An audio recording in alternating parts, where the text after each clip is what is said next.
He went to the stand of the War College, which made Hu happy. But to the surprise of everyone, he went to the stands of all 5 colleges, trying to join all 5. He was stopped by the dean, who told him that he couldn't join all 5 colleges because it would be biting off more than he could chew. He advised him to think carefully about which college to join. He told him that he wanted to learn more than just one course. The dean, seeing his will to gain knowledge, calmed down and advised him to major in the War College. He allowed him to attend other classes on the condition that it didn't affect his martial arts training. He decided to listen to the dean. A few days later, Wang Teng was walking minding his own business when he was approached by a 1-star warrior sophomore named Wei Hua. He wanted to test Wang Teng's strength. Wang Teng told him that if he wanted to challenge him, he better have 100 credits. Hua said that he just wanted to spar with him. But Wang Teng said that if he didn't have credits, he should not waste his time.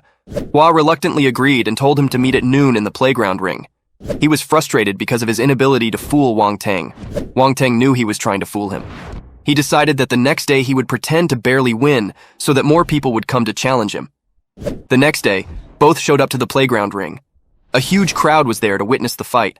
Hua told Wang Teng that he was late.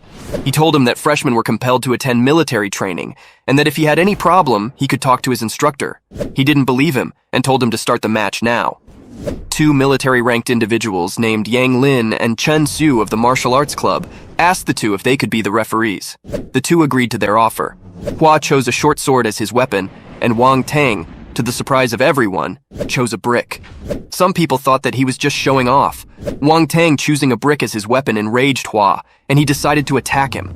He effortlessly evaded his attack. Every attack that Hua threw on him, he easily evaded. He then charged with a powerful attack, which caused an explosion. He was in disbelief because Wang Teng wasn't even scratched by his attack. He threw the brick, which hit his head, instantly knocking him to the ground. Half the crowd was in disbelief by what had just happened, and half thought he was shameless for defeating his opponent in such a way. He asked Lin if she wasn't going to give him the 100 credits.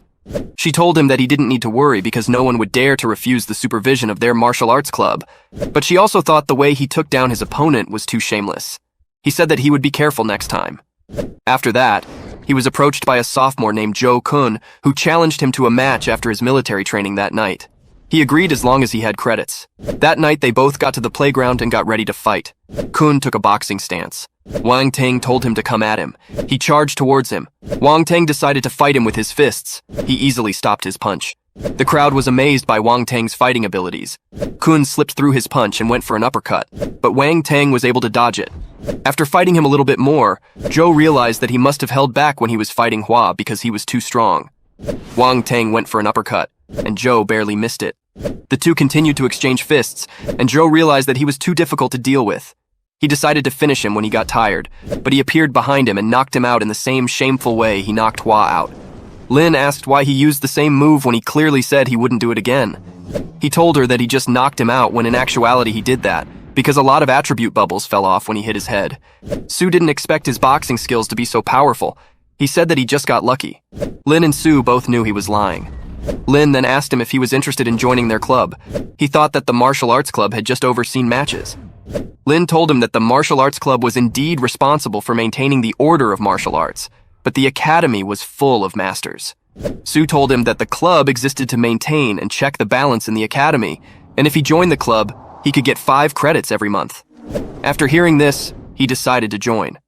After his victories and him joining the martial arts club, his classmates asked him for a treat, but he just ran away. A few days later, Wang Teng was approached by a classmate who told him that another person wanted to challenge him. He asked why anyone would challenge him considering he beat up a dozen seniors a few days prior. His classmate told him that it was different this time because the one to challenge him was the senior Zhuota who used to live in room C-No. One but was pushed away by him and that made him angry. Wang Teng thought he would be the first to trouble him, but wondered why he was challenging him now after he had seen what he could do. His classmate told him that he heard that he was very powerful. He was surprised that Wang Teng was still relaxed. Because of the attributes gained from his previous fights, he was about to rise to the 4-star soldier level, so he had no reason to be afraid of Zhao Tai. Zhao Tai, who was researching Wang Teng, was asked by his friend if he was capable of fighting Wang Teng, because if he lost, their sophomores would be completely disgraced. Zhao Tai was sure of his abilities. In the martial arts club, a meeting was being held. The reason for the meeting was to look at the list of freshmen handed in by Chen Su and Yan Lin. The list had freshmen with great potential. Their martial arts club was looking for new recruits, The team had to consider many aspects and they couldn't be hasty. One member pointed out that the strength of the first freshman was really mysterious. Another member had also heard about him. Recently, a rumor had been floating around that he would fight Zhuo Tai. In another room, Hu and Jing were talking about Zhuo Tai and Wang Tang. Hu said that Zhuo Tai was the head student of his sophomore war college, and the sense of crisis that Wang Tang brought to him was quite strong. Hu, because of Wang Tang's power, thought that he was hiding something. The next day, a huge crowd had gathered to see the fight between Zhuo Tai and Wang Tang. Mr. Chen was also present there. Wang Tang, as always, arrived after his opponent. Wang Tang was told by a teacher that that day's fighting would be different from his previous fights, because it would be a fight of life or death. He was asked if he still wanted to fight. He didn't look fazed by the conditions. Mr. Chen said that the match was decided by Wang Tang, and that if he admitted defeat and fought timidly, his student would naturally not be too hard on him. A teacher asked him if he was going to intervene in the duties of their martial arts club, and after getting him to think about the potential consequences, he reconsidered what he had said. Zhuo Tai, who was getting more fired up by the second, told Wang Tang that if he didn't want to fight him, he should just go back and not waste his time. Wang Tang agreed to fight him. Lin told Wang Tang to reconsider because of the obvious danger. He thanked her for her concern and told her that he had thought it through. He said to Zhuo Tai that there was no enmity between them, but it was the first time he had heard that one could live and die after reading the challenge book. The precious seniors had challenged him, and he could see that they had no intention of killing him. Instead, they were just after his rank. That day made him understand that he was naive. Zhuo Tai responded that in the battle of martial arts, it was not only about victory or defeat, but also about the decision of life and death. Zhuo Tai drew his sword, and Wang Tang was just standing there. He had no weapons in his hands. The fight then began, and Zhuo Tai charged toward Wang Tang. He was easily able to hit him. The audience was shocked, but Zhuo Tai knew something was wrong. He figured out that the thing he hit was an afterimage. He began to look for him, and before he knew it, he was attacked from behind and sent flying back. He managed to save himself. The crowd was amazed by Wang Tang's skills. Zhuo Tai was starting to get worried. He never thought that Wang Tang could be so incredibly strong, but he wasn't ready to give up. He charged towards him, but every attack he threw was easily evaded by him. Zhuo Tai never imagined that Wang Tang would be so strong. He was enraged by what was happening, and he decided to show Wang Tang his true strength. He made a breakthrough in the middle of the fight and went from a 1-star to a 2-star warrior. Wang Tang had suspected that something like that might happen. He wasn't even the slightest bit worried. He just casually made a breakthrough, just like Zhuo Tai. Zhuo Tai started to attack him with everything he had, one punch after the other. But even after all that, he still didn't manage to land a single hit. Zhuo Tai told him the reason he was fighting him was to ensure his own development and that he had no other choice. He was about to attack, but then Wang Tang threw his break, which hit his head instantly, knocking him down. Wang Tang, with a terrifying gaze, told him that he would never let him succeed. He then mocked his swordsmanship and decided to show him what real swordsmanship looked like. Mr. Chen was in a stage of panic because of what was about to happen. Wang Tang swung his sword. Everyone was shocked by his power. Mr. Chen thought what Wang Tang was doing was cruel. He was about to interfere but was stopped by the other teacher. In a surprising turn of events, Zhuo Tai stood up, his aura even stronger than before. Zhuo Tai had comprehended his sword power.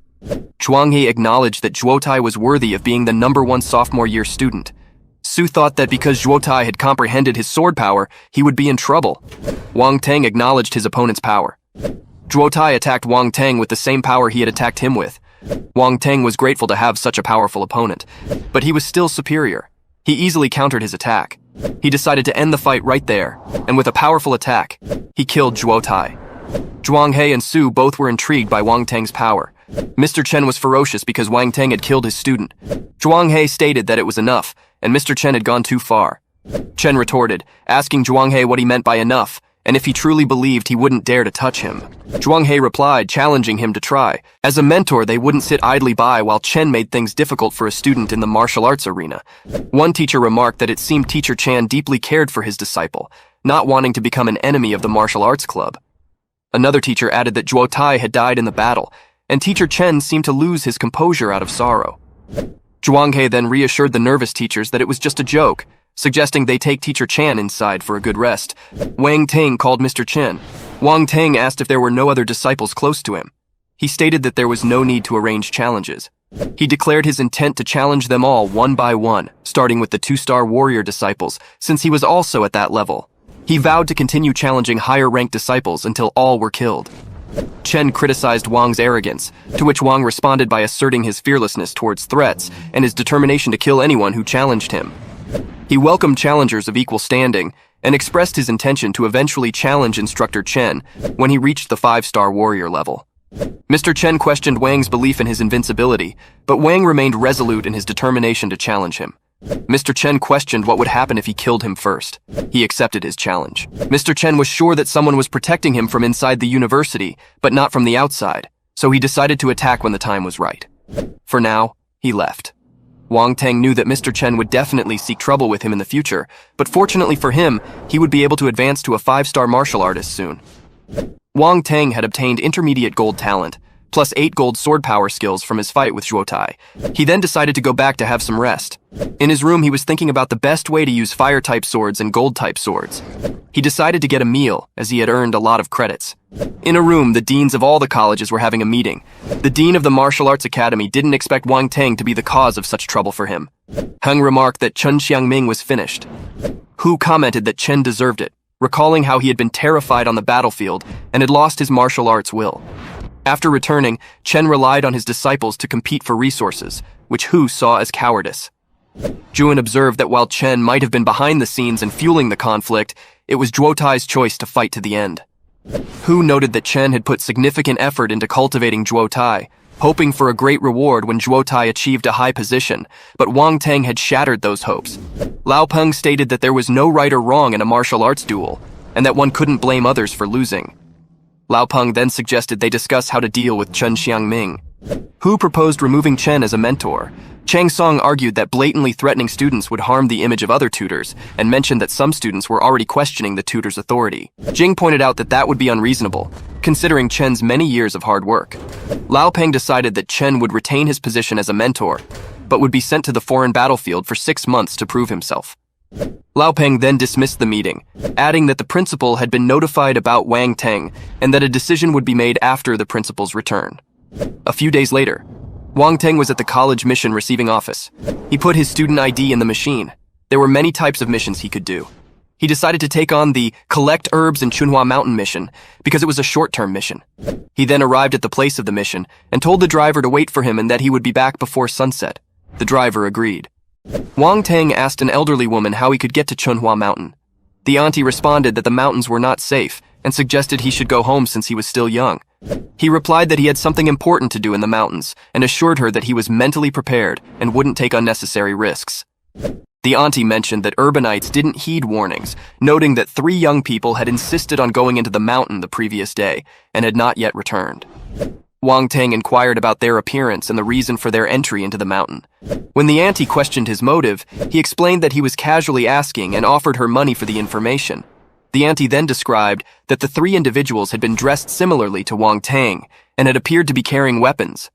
They had claimed they were searching for something in the mountains and had asked local herbal pickers for guidance.